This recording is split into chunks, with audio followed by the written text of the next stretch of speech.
Je déclare ouverte la séance solennelle de rentrée de la conférence du stage des avocats au Conseil d'État et à la Cour de cassation pour l'année 2024-2025. Et vous pouvez donc vous asseoir, puisque la séance est ouverte. Il faut ouvrir la séance avant de donner l'autorisation de s'asseoir, c'est ce que m'a dit mon prédécesseur. La promotion des secrétaires de la conférence pour l'année 2024-2025 est ainsi composée. Je vous remercie de bien vouloir vous lever à l'appel de votre nom. Monsieur Pierre Euzet, premier secrétaire.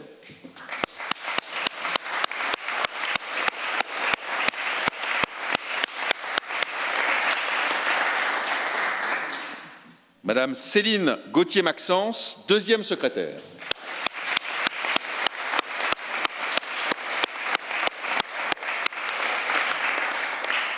Monsieur Augustin de Crécy, troisième secrétaire.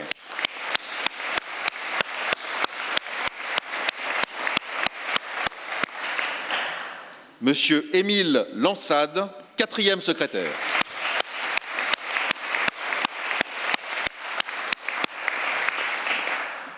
Bravo à vous. Maintenant, chacun des secrétaires de la promotion sortante va recevoir une médaille de l'ordre ainsi que des bons de livres ou d'abonnement que nous devons à la générosité de LexisNexis et de la Gazette du Palais. Le prix Jean Labbé a été décerné à Monsieur Kevin Grazik, premier secrétaire. Il va lui être remis par Monsieur le garde des Sceaux, ministre de la Justice, Didier Migaud.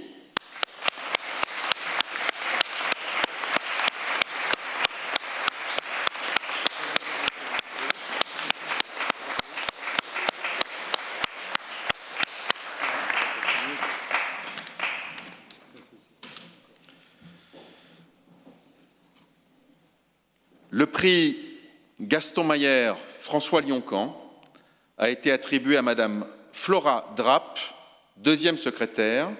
Il va lui être remis par Monsieur Didier Roland Tabuteau, vice-président du Conseil d'État.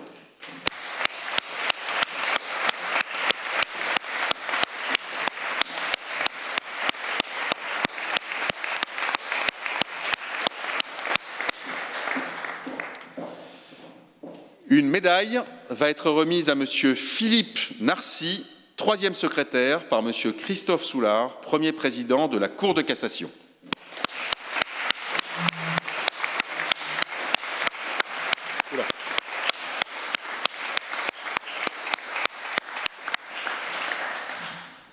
Notre troisième secrétaire est émotif, il a failli tomber à la renverse. Une médaille va être remise à Monsieur Lucas Bordas, quatrième secrétaire, par Monsieur Rémi Heitz, procureur général près la Cour de cassation.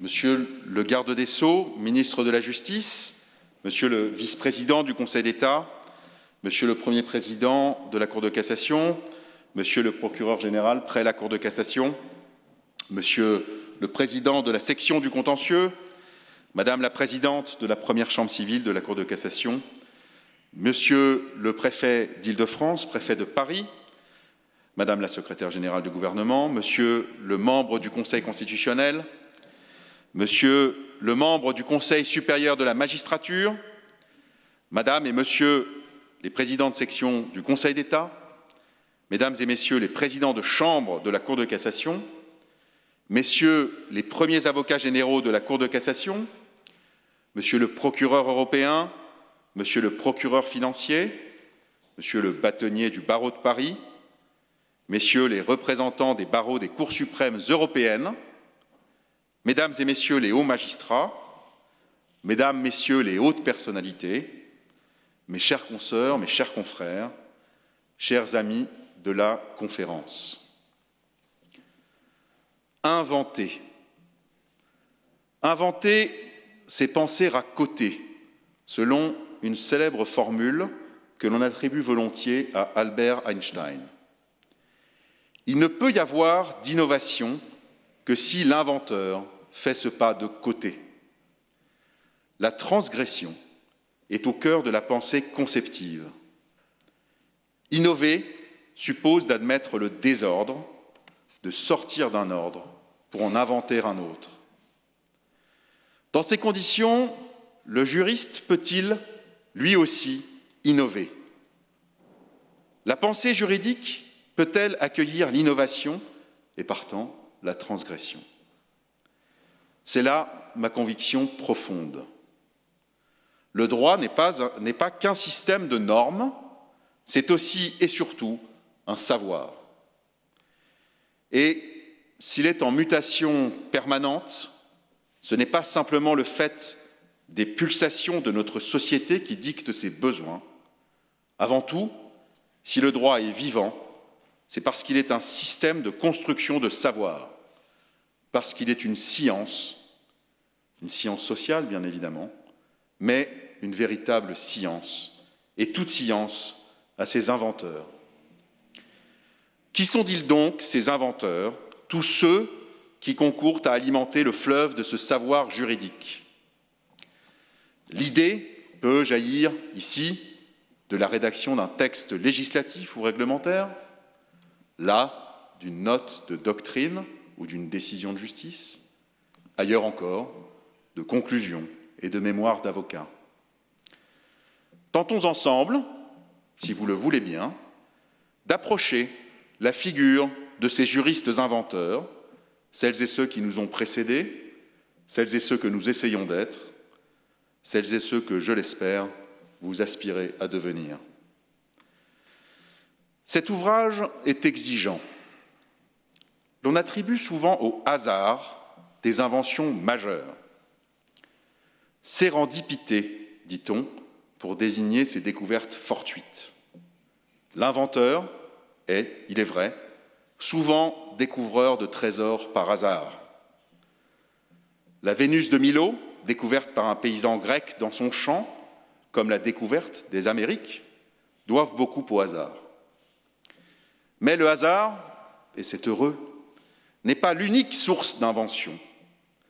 Pour l'Académie française, la sérendipité est aussi une disposition de l'esprit, une qualité intellectuelle qui permet de tirer parti d'une situation imprévue, inhabituelle, inconnue. C'est cette sagacité qui a permis à Alexander Fleming de repérer et d'isoler, dans des moisissures découvertes par hasard, une substance antibactérienne, celle qui permettra le développement de la pénicilline. Toute innovation repose ainsi sur des visions, des conjectures, des propositions dont la caractéristique essentielle est précisément d'être partiellement inconnue tout en étant désirable. C'est la recherche de cet inconnu désirable, cher au professeur Armand Hatchuel, lui-même chercheur et pionnier dans l'étude des dynamiques cognitives dans les entreprises innovantes. Les grandes innovations, notamment juridiques, sont toutes nées de ce mouvement. Alors, quelles sont les qualités exigées du juriste inventeur, en particulier des avocats que nous sommes? Même chez les spécialistes, l'une des qualités essentielles, je crois, est d'être aussi des généralistes. Le juriste innovant, le juriste inventeur, ne doit-il pas s'inspirer de l'honnête homme que nous décrit si bien Pascal?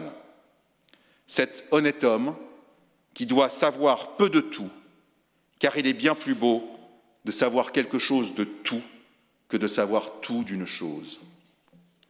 Pascal, philosophe bien sûr, mais également mathématicien, physicien, théologien et inventeur, ayant inspiré notamment la machine à calculer, la pascaline, comme la presse hydraulique. Si vous le voulez bien, arrêtons-nous un instant sur les qualités requises de cet honnête juriste pascalien. Des esprits taquins, et je sais qu'il y en a dans la salle, me diront que cette tâche leur paraît d'autant plus nécessaire que, comme l'écrivait George Sand, rien ne ressemble tant à un honnête homme qu'un coquin qui connaît son métier. Bien sûr, la détention d'un savoir spécialisé n'est nullement à proscrire, et la connaissance du spécial peut aider à comprendre le général. Il n'y a qu'à voir les apports révolutionnaires dans la compréhension de l'univers, de la physique quantique, dont les explorations sont nanoscopiques. Mais le juriste transversal, le juriste généraliste, peut, quant à lui, provoquer l'inconnu lorsqu'il explore des contrées inédites. Il peut ainsi, en s'égarant dans des territoires qui ne sont pas les siens, faire ces quelques pas de côté, ceux qui permettent de penser autrement, ceux qui permettent la véritable innovation.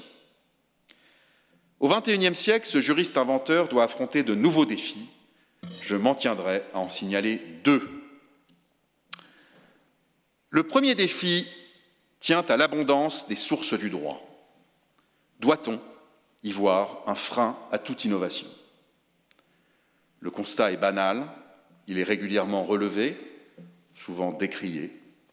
Ce constat, c'est celui de l'expansion du droit. Expansion verticale, d'une part, l'empilement de normes nationales, européennes et internationales ne fait plus débat.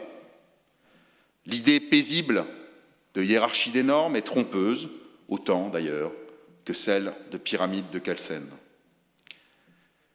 Cette idée décrit mal la richesse des différents contrôles de conformité d'une norme à une autre et les interactions qui se développent entre ces différents types de contrôles, contrôle de constitutionnalité, contrôle de conventionnalité, contrôle de compatibilité avec le droit de l'Union européenne. Bien plus qu'une contrainte, ce droit, saisi dans ses reliefs par des normes de hauteur différentes, offre aux praticiens que nous sommes de puissantes ressources dans l'interprétation, dans l'imagination et dans l'action. Expansion verticale, vous ai-je dit, expansion horizontale aussi, celle-ci étant le produit de deux phénomènes. Le premier phénomène tient à la densification des sources et à leurs interactions complexes. Il n'est pas rare que la loi renvoie à des normes dites de droit souple, telles que des codes de bonne conduite ou des codes de déontologie. On pense également à la référence faite à la doctrine par la Cour de cassation dans certains de ses arrêts. C'est dire si l'expansion normative désigne en réalité moins l'inflation législative tant décriée que cette toile d'araignée, ce réseau tissé entre les différentes sources du droit. Un second facteur d'expansion horizontale tient au phénomène de compartimentation du droit, à ces cloisonnements qui dresseraient, selon certains, autant de barrières à des évolutions communes. Je ne pense pas que cela soit le cas. De grands mouvements traversent ces différents compartiments du droit. Numérique, environnement, essor des droits fondamentaux, droits des générations futures, tant de notions appelées à irriguer de multiples branches du droit, contribuant de ce fait à les décloisonner. Il y a là autant de faisceaux qui traversent les différentes matières juridiques. Bref, à la manière de la lumière blanche qui, traversant le prisme de Newton, se disperse dans toutes les couleurs du cercle chromatique, le système juridique est lui-même régulièrement traversé par des faisceaux normatifs. En définitive, contrairement à l'expansion de l'univers qui éloigne les objets, gageons que l'expansion du droit rapproche les notions, les catégories, et offre aux juristes inventeurs, aux juristes transversales, de puissantes ressources à son art. Il devra pour cela osciller entre son savoir général et ses spécialités ou ses prédominances. Le droit lui-même évolue selon ce balancier. Le général et le spécial ne doivent pas seulement être saisis en termes de conflits de normes. Si le droit général ou commun guide l'interprétation du droit spécial, les normes spéciales enrichissent, elles aussi, et réciproquement, les règles générales. Il en est ainsi, par exemple, du droit de l'urbanisme, devenu, au fil du temps, en particulier avec l'essor de la régularisation, un véritable laboratoire d'innovation processuelle dans notre jurisprudence administrative. À l'heure de l'expansion, le juriste généraliste a donc toute sa place. Ce juriste généraliste doit faire preuve d'agilité et d'empathie. Agilité d'abord, parce que la géographie du droit, ses reliefs, ces nouveaux territoires imposent une plasticité du raisonnement, une capacité à déployer un raisonnement apte à saisir des questions variées, une aptitude à se mouvoir sans jamais se perdre. Empathie ensuite, car les dossiers d'un avocat offrent toujours des plongées dans des mondes nouveaux, des professions différentes, des entreprises différentes, des processus techniques différents de fabrication. L'avocat doit se montrer sensible à tous ces mondes afin d'y apposer les bonnes qualifications juridiques. J'en viens au second défi qui se présente à nous. Comment construire un savoir à l'épreuve des technologies d'information et de l'intelligence artificielle? La question est tout sauf théorique et elle est très actuelle. En premier lieu, j'ai la conviction profonde que la profusion de l'information juridique est une opportunité, est une chance. Mais l'information, qu'elle soit un flux en circulation ou stockée au sein de bases de données, n'est pas toujours un savoir vérifié et ordonné. Aussi, méfions-nous des flux d'informations immédiats et permanents qui, par exemple, sont peu soucieux de précautions que requiert la lecture attentive d'une décision. L'information suppose une vérification. Et l'on ne peut que saluer à cet égard le travail de pédagogie et d'explication parfaitement assuré par les services de documentation et de communication de l'ensemble de nos hautes juridictions. Quant aux bases de données juridiques, elles offrent indéniablement de précieux outils pour l'analyse, pour peu que l'on sache chercher. Chercher, c'est savoir interroger, c'est aussi savoir s'interroger. Le questionnement est un art qui s'apprend. Surtout, les réponses obtenues ne sauraient être vues comme un résultat qui fermerait la pensée. Ces réponses sont une occasion de réfléchir, de questionner à nouveau, de douter davantage pour élaborer un raisonnement pertinent. L'accès à l'information ne saurait remplacer ces questionnements.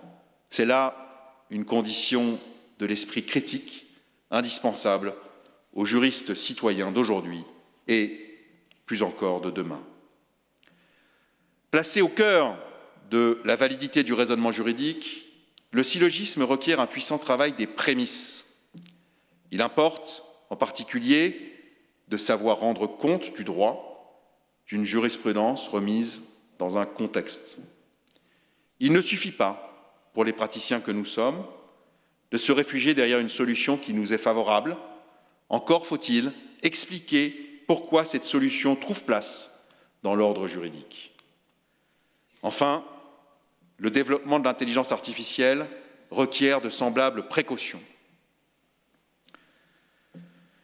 Ne soyons pas craintifs. Ces technologies se développent et sont appelées à se développer davantage, sans doute plus encore d'ailleurs dans les systèmes juridiques de common law, pour lesquels l'intelligence artificielle peut, à certains égards, plus aisément s'adapter à la règle du précédent. C'est là, d'ailleurs, un point de vigilance qu'il nous faut garder à l'esprit. En ce qu'elle consacre la force du précédent, ces intelligences et leurs algorithmes développent une tendance naturelle à écraser l'inconnu qui n'y trouve pas sa place. Or, ignorer l'inconnu, classer l'inconnu comme indésirable, c'est, d'une certaine manière, entraver l'innovation. L'intelligence artificielle enrichira sans doute notre travail, mais cela sera à la condition qu'elle demeure un outil, qu'elle fasse de nous des juristes augmentés et non pas des penseurs étriqués et donc des juristes diminués. L'intelligence artificielle ne saurait se substituer à nos questionnements, à notre discernement, à notre sentiment aussi d'une solution juste. À vous, chers amis de la conférence, jeunes juristes d'aujourd'hui et de demain, je vous souhaite d'innover et de toujours cultiver et ménager votre capacité de penser à côté. Je vous remercie de votre attention.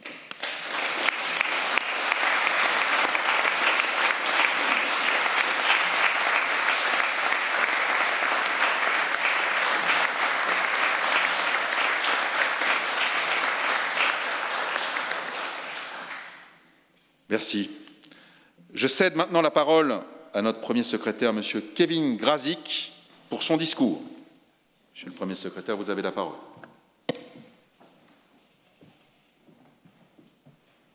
« 17 juin 1939. Depuis minuit, la foule s'amasse devant la prison de Versailles. On y installe la machine. À côté, un panier en osier. Les heures passent, le ciel s'éclaircit légèrement. Il est 4h30. La porte s'ouvre. Eugène Weidmann se présente. Tête baissée. Pas un regard. Pas une larme. Ses pieds sont entravés. Escorté par 2 gardiens, il atteint la guillotine. On le pousse sur la bascule. Le bourreau actionne le couperet. Survient un bruit sourd. La tête tombe, le sang gicle, une flaque rouge se répand sur les pavés. Le demi-corps est jeté dans le panier, la tête est ramassée. Il est 4h30 et 16 secondes. 16 secondes pour que la veuve rouge tranche le tueur au regard de velours. Des femmes débordent de la sécurité, se précipitent, trempent leurs mouchoirs dans le sang encore frais. À l'aube, le film de l'exécution est projeté, les photos diffusées. L'horreur est révélée. Elle oblige Édouard Daladier à interdire les exécutions publiques. C'est désormais caché que le crime se fait. Monsieur le garde des Sceaux, ministre de la Justice, Monsieur le vice-président du Conseil d'État, Monsieur le premier président de la Cour de cassation, Monsieur le procureur général près la Cour de cassation, Monsieur le président de la section du contentieux du Conseil d'État, Madame la présidente de la première chambre civile de la Cour de cassation, Mesdames et Messieurs les présidents, Mesdames et Messieurs les hauts magistrats, Mesdames et Messieurs les hautes personnalités, Monsieur le président de l'Ordre, Mesdames, Messieurs, à l'abri des regards, la Louisette continue de sévir. Les pouvoirs législatifs et exécutifs semblent bien peu s'en soucier. Le premier reste stoïque, le second aussi au gré de l'opinion publique. C'est donc dans le champ clos de la justice, déplore Badinter, que la peine de mort doit être combattue. Au sein des cours d'assises, d'abord, Badinter y exerce avec brio. Le temps du procès, l'avocat du condamné se fait le procureur de la peine de mort. Au sein de la Cour de cassation, ensuite. À l'époque, les arrêts des cours d'assises sont insusceptibles d'appel. Ceux qui décapitent ne font pas exception à la règle. Le pourvoi constitue dès lors la seule voie de recours à l'arrêt de mort. Malgré cela, il est perçu aléatoirement par les condamnés. Certains y trouvent l'espoir d'une vie. Le pourvoi est une corde qui vous retient au-dessus de l'abîme, écrit Michel Rousseau. D'autres le méprisent. « Je m'en fous pas mal, j'en veux pas de votre pourvoi », déclare Moussa Benzara à l'issue de son audience. Quoi qu'on en dise, le pourvoi sauve. Traditionnellement, la chambre criminelle casse 5 fois plus les arrêts de condamnation à mort que les autres arrêts qui lui sont déférés. Cette tendance à la censure s'est accrue depuis l'exécution d'Amida Djandoubi le 10 septembre 1977. 10 pourvois, 9 cassations. Selon les uns, la chambre criminelle accueille désormais de façon systématique les pourvois de condamnés à mort. Selon les autres, elle s'acharne à trouver un motif de cassation, fût-il plus ou moins fantaisiste. De quelque côté que l'on se place, la Cour de cassation se voit attribuer une tenace réputation abolitionniste. Celle-ci obligera l'avocat général Dulin, dans ses conclusions sur le pourvoi de Chara et Rivière, à réaffirmer la neutralité de la haute juridiction. « Je voudrais aujourd'hui qu'il soit mis fin à cette véritable entreprise d'intoxication qui tente à convaincre les citoyens appelés à composer un jury d'assises qu'il est inutile de prononcer la peine capitale prévue par la loi. J'affirme ici solennellement que tant que la peine de mort subsistera au sommet de l'échelle des peines, les arrêts de condamnation prononçant cette peine ne seront pas cassés si aucune irrégularité n'est relevée et constatée dans la procédure. Les cassations successives tiendraient davantage au hasard qu'au militantisme. L'examen des arrêts semble le confirmer. Aucun revirement, aucune exception, aucun tempérament propre aux condamnés à mort, aucun moyen relevé d'office. Les moyens invoqués étaient toujours bien fondés. Il arrivait fréquemment que l'énoncé des questions soit entaché de complexité. La censure était alors si évidente qu'elle amenait parfois le ministère public à s'incliner. Dans l'affaire Carin, il ne s'est d'ailleurs pas limité à admettre le bien-fondé du grief, il l'a étoffé de nombreuses références jurisprudentielles. Il arrivait aussi que la chambre criminelle fasse application d'un principe constant de droit pénal. Pour Baudin, méconnaissance du principe non bis in idem. Pour Poletto, application rétroactive d'une loi pénale plus sévère. Il arrivait enfin que la cour d'assises omette une formalité ou méconnaisse la procédure applicable. Sur le pourvoi de Portet, l'avocat général Elissalde avait invité la chambre criminelle à ne pas se livrer à des jeux de l'esprit, en sanctionnant une irrégularité de pure forme pour laquelle le législateur n'a prévu aucune sanction et n'a pas réellement préjudicié les intérêts de la défense. Mais à époques différentes, contrôle différent. Selon les mots de l'avocat général d'Avena, il existait au sein de la chambre criminelle une tradition. Tradition qui consistait à consacrer toute l'attention à une vérification scrupuleuse des règles de procédure, quelle que soit la gravité des faits. L'on comprend aisément que la gardienne des formes, qualifiée ainsi par le premier président Bellay, perpétue cette tradition à l'endroit de décisions insusceptibles d'appel qui tuent. Manifestement, la réputation de la Cour de cassation tient au sens de ces décisions, pas à leur contenu. Ce contenu est si anodin qu'il a fait l'objet d'un total désintérêt de la doctrine.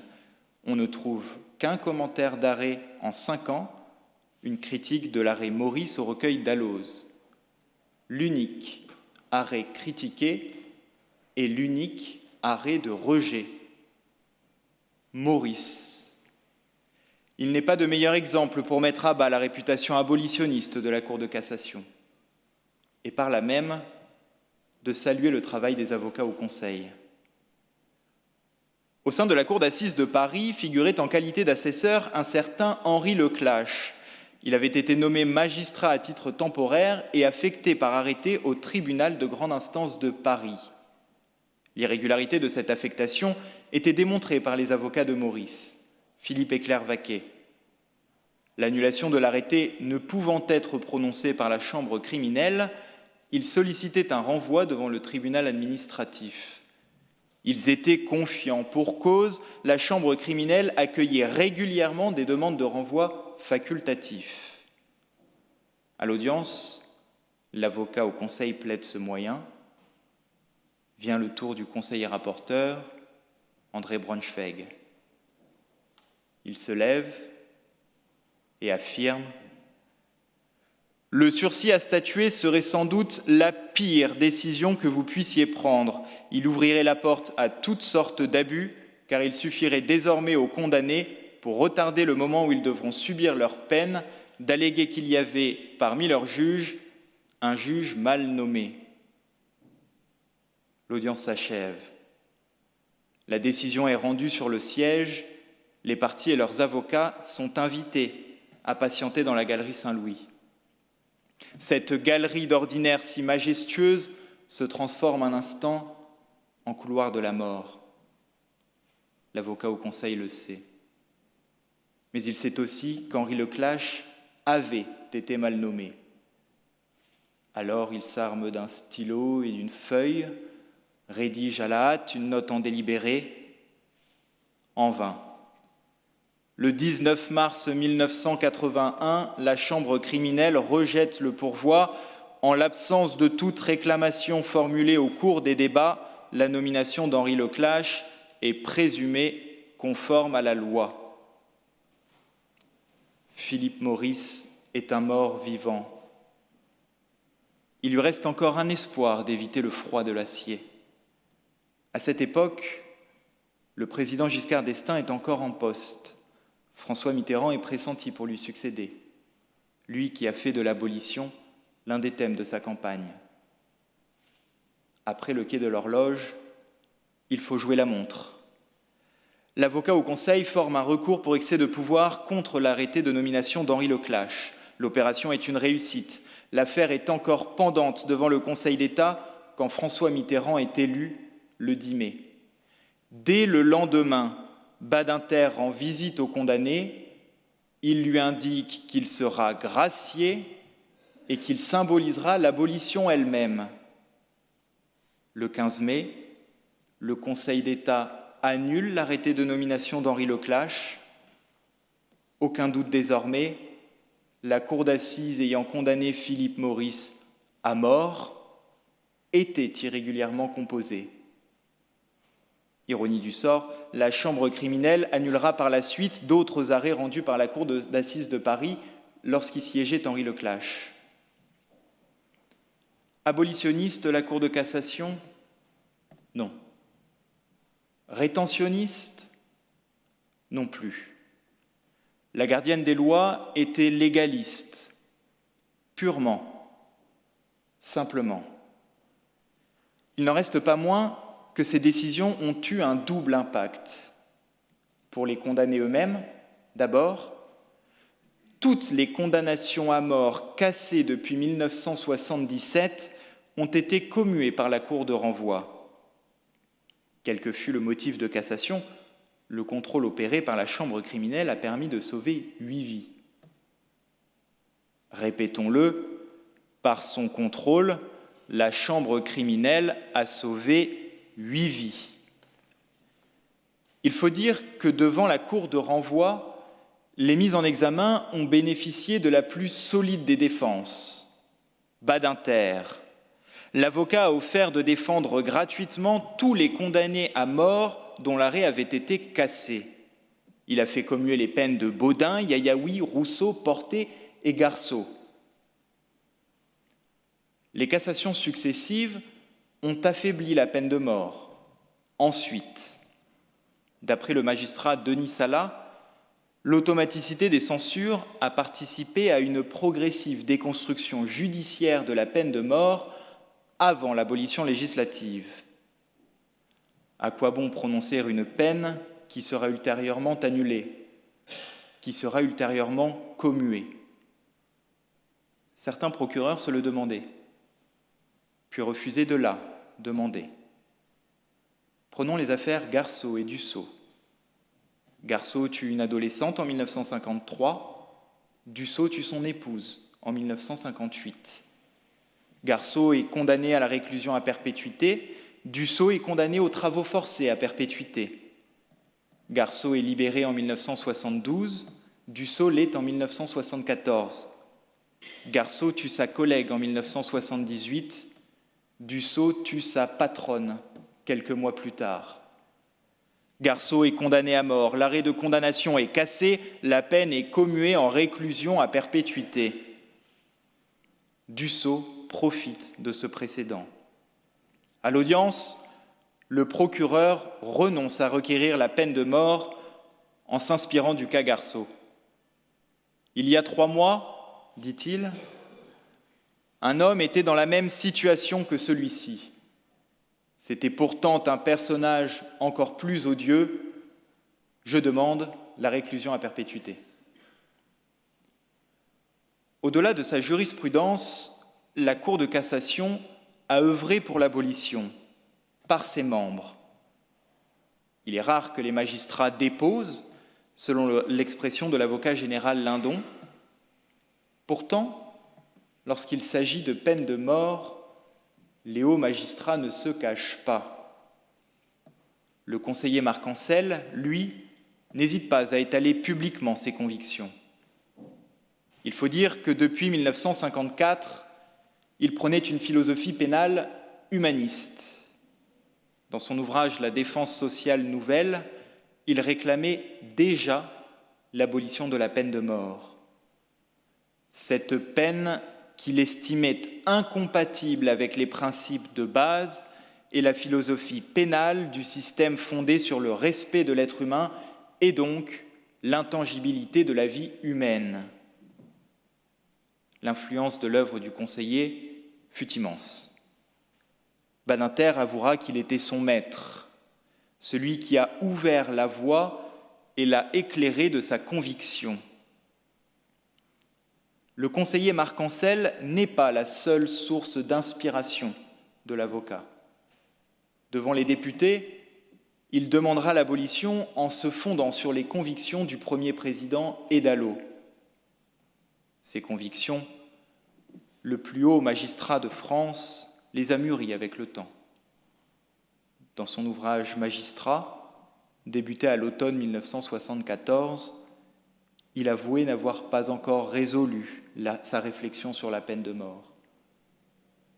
Si la peine de mort devait subsister, pensait-il, ce ne pourrait être que dans un ou deux cas bien précis. Il concluait ensuite « Le sang des hommes ne doit pas être confondu avec le salaire de la peur des autres. » Le 27 janvier 1977, la réflexion du premier président Hédalot est achevée. Il rédige une tribune pour exposer en quoi la peine capitale lui est devenue insupportable. « Je ne crois plus, écrit-il, que l'on puisse continuer à enfermer le juge dans le plus cruel des dilemmes. Au contraire, poursuit-il, je crois profondément, gravement, que le problème de la vie ou de la mort ne doit plus se poser à la justice de notre pays. » 2 jours plus tard, le bâtonnier de Paris reprend ses propos lors de la rentrée de la conférence du stage, devant le président Giscard d'Estaing, qui ne réagit pas. En février, la commission de réforme du Code pénal, qu'Hédalot présidait aux côtés d'Adolphe Touffet et des conseillers Coucoureux et Robert, transmet son rapport à la chancellerie. Ce rapport reprend l'évolution de la pensée du magistrat. Il propose que, dans un premier temps, le champ d'application de la peine capitale soit réduit à 3 cas, avant, dans un second temps, d'être définitivement abrogé. En juin 1977, la mobilisation abolitionniste s'intensifie avec l'organisation de 3 journées d'études. Un homme s'illustre particulièrement, le conseiller Braunschweig. Celui qui proposera le rejet dans l'affaire Maurice participe à 2 journées. La première à l'Institut de criminologie de Paris, la seconde pour Amnesty International aux côtés de Badinter. À chaque fois, il argumente en faveur de l'abolition et d'une peine de substitution. Des mots de Badinter, avec qui il entretenait une amitié discrète, le conseiller Braunschweig était un abolitionniste convaincu, un grand militant abolitionniste. L'avocat verra en Braunschweig l'instigateur des cassations successives de la chambre criminelle. Il écrira que les condamnations à mort prononcées en 1977 avaient toutes été cassées grâce à l'autorité juridique et aux convictions abolitionnistes du conseiller Braunschweig et du doyen Malaval. D'autres auteurs partageront cet avis. Difficile de leur donner raison après l'affaire Maurice. Pour autant, le conseiller a marqué l'abolition de son empreinte. Sur le plan juridique d'abord, sur le plan politique ensuite. Le 27 mai 1981, Braunschweig est nommé directeur du cabinet de Maurice Faure avant d'être, un mois plus tard, celui de Robert Badinter. C'était pourtant lui qui, 15 ans plus tôt, alors qu'il était encore juge d'instruction, avait inculpé François Mitterrand d'outrage à magistrat. Le travail politique de l'ancien conseiller est centré sur l'abolition de la peine de mort. Il participe activement à la rédaction du projet au mois d'août. Le 18 septembre, le projet de loi est voté. Les résultats s'affichent sur le tableau électronique de l'Assemblée. Badinter et Braunschweig sont là, ensemble, pour constater leur réussite. Il était aussi ému que moi, nous nous embrassâmes, racontera Badinter. En cet instant unique, nous partageâmes la joie d'être présents, côte à côte, dans cette victoire pour une justice qu'André Braunschweig a si intensément servi. Désormais, c'en est fini. C'en est fini du bourreau et de son couperet. C'en est fini de la guillotine et de son acier. C'en est fini des têtes tranchées. C'en est fini du sang. L'abolition est acquise. La mission de Braunschweig est accomplie. Il quitte son poste dès le mois d'octobre. Il sera nommé président de la Chambre criminelle en février 1982. De courage, Badinter ne manquait pas. Malgré les injures, malgré les menaces, jamais il ne recula. De courage, la Cour de cassation ne manquait pas. Malgré les critiques, jamais elle n'abandonna son rôle de gardienne des lois. Grâce à son contrôle rigoureux, Hamida Djandoubi restera la dernière personne exécutée en France le 10 septembre 1977. En ses membres, Badinter put trouver un soutien juridique, amical, moral, et achever sa quête d'une justice qui ne tue pas.